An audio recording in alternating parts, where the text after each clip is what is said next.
10ویں اور آخری بات یہ ہے کہ تم نے اذکار کرنے ہیں.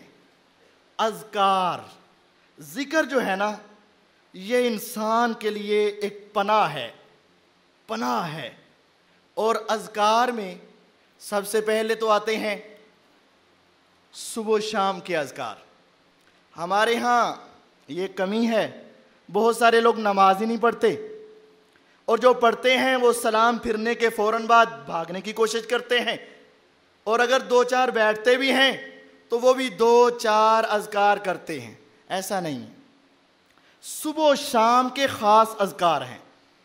اللہ کے نبی صلی اللہ علیہ وسلم ہر روز صبح اور شام کو کچھ اذکار کیا کرتے تھے. ان اذکار کی پابندی یہ ایسے ہی سمجھیں جیسے آپ کو ایک تریاق اور مجرب نسخہ ہے، اور یہ آپ کے لیے ایک بہت بڑا قیمتی نسخہ ہے. صبح اور شام کے اذکار، ان اذکار میں کیا ہے؟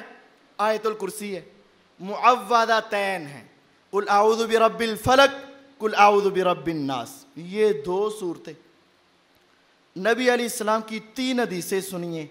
آپ نے فرمایا ان جیسی دنیا میں کوئی صورتیں دیکھی نہیں گئی، ان جیسی پورے قرآن میں ان جیسی صورتیں ہیں ہی نہیں. دوسری حدیث میں آپ نے فرمایا ما تعوذ متعوذ بمثلہن، دنیا میں جتنے لوگ بھی اللہ سے پناہ مانگنے کے لیے جتنے بھی الفاظ استعمال کرتے ہیں، کوئی بندہ بھی ان سے بڑھ کر لفظ استعمال نہیں کر سکتا. یہ سب سے بڑے. اور آپ نے تیسری حدیث میں فرمایا، عقبہ بن عامر رضی اللہ تعالیٰ عنہ آپ کے ساتھ تھے، اچانک ہلکی ہلکی بارش ہوئی، پھر اندھیرا چھا گیا، پوری مدینے میں اندھیرا چھا گیا، گھبراہٹ ہونے لگی. آپ نے فرمایا قل یا عقبہ، عقبہ پڑھ. کہتے میں خاموش رہا. آپ نے پھر کہا پڑھ، میں پھر خاموش رہا. آپ نے کہا پڑھ، میں پھر خاموش رہا. میں نے کہا میں کیا پڑھوں؟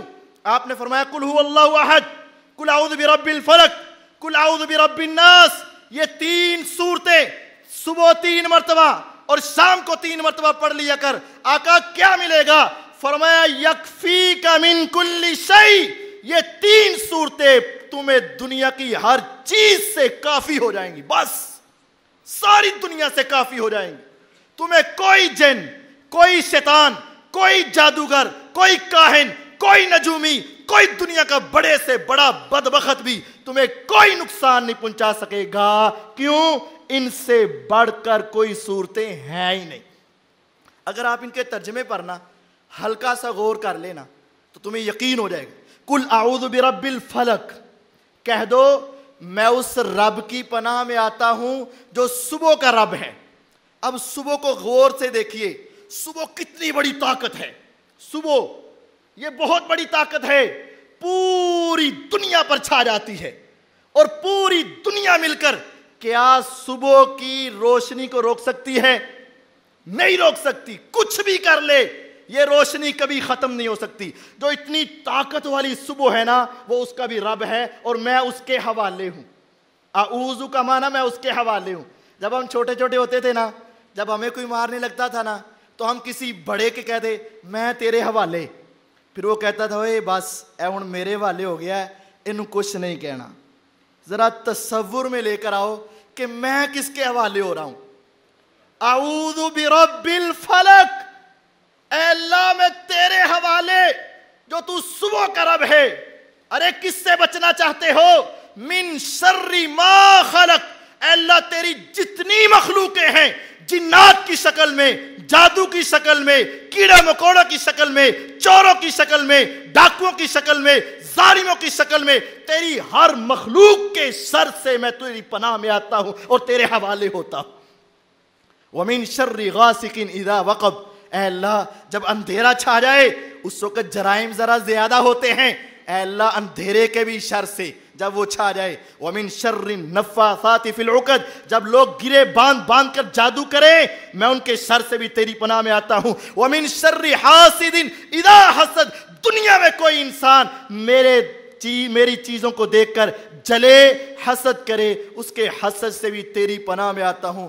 اس کے علاوہ کیا چیز ہے جو انسان کو تکلیف دے سکتی ہے؟